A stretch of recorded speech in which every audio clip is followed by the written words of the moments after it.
എന്താണ് ഇത്ര സന്തോഷം? നിനക്കില്ലാത്ത എനിക്കുള്ളതുണ്ട്. എന്ത് പെണ്ണ്. പെണ്ണ? എനിക്കപ്പോ പെണ്ണ് തൊട്ടേ ഇപ്പൊ 1 മണിക്കൂർ മുമ്പ് ഞാൻ പ്രപ്പോസ് ചെയ്തേ ഉള്ളൂ. നീ ഇപ്പോഴും നന്ദിയൊന്നല്ലോ. അല്ല, വിശ്വാസമായില്ല അല്ലേ? വിശ്വസിക്കണ്ട. എടാ, നിന്റെ ഈ തൊലി വെളുപ്പും സൗന്ദര്യവും ഹൈറ്റും വെയിറ്റും ഇതൊക്കെ ഉണ്ടായിട്ട് നീ ഒരു വർഷം അഞ്ചുള്ള പുറകെ വന്നിട്ട് എന്തായി? സെറ്റായോ? ഇല്ല. നീ നിമ്മയുടെ പുറകെ എത്ര കാലം? 8 മാസം. എന്നിട്ട് സെറ്റായില്ലല്ലോ. മോനെ പരിചയപ്പെട്ട് 2 ദിവസം കൊണ്ടാണ് ഞാൻ അവളെ സെറ്റാക്കിയത്. ഞാനൊരു ടിപ്സ് ഒന്നും ചോദിച്ചു വരണ്ട, ഞാൻ പറഞ്ഞില്ല. അതിന്റെ ഡ്രൈവ് ഇനിയിപ്പോ പഴയതുപോലെ നിങ്ങളുടെ കൂടെ കറങ്ങാനും പിടിക്കാനും ചിലപ്പോൾ എനിക്ക് സമയം കിട്ടിയെന്ന് വരില്ല. ഞാൻ അവളുടെ കൂടെ കുറച്ച് ബിസി ആയിരിക്കും. ഞങ്ങൾക്ക് ഞങ്ങളുടെ ഭാവി കാര്യങ്ങൾ ഡിസ്കസ് ചെയ്യാനുണ്ട്. പിന്നെ ഞങ്ങളുടെ ഹണിമൂൺ ട്രിപ്സ് ഞങ്ങൾക്ക് പ്ലാൻ ചെയ്യണം. ഓക്കെ, പ്രപ്പോസ് ചെയ്തിട്ട് 1 മണിക്കൂറിലായിട്ടുള്ളൂ. അപ്പൊ എന്തിനാണ് ഈ ഹണിമൂൺ ട്രിപ്പ് ഒക്കെ പ്ലാൻ ചെയ്യണേ?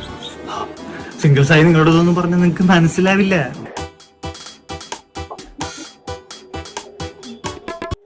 നീയാണോ ജിസ്മയെ പ്രപ്പോസ് ചെയ്തത്? ആണെങ്കിൽ ഇതൊക്കെ ഭാര്യ തന്നെ വേണം പ്രപ്പോസ് ചെയ്യാൻ. ഭാര്യ രക്ഷിക്കണം.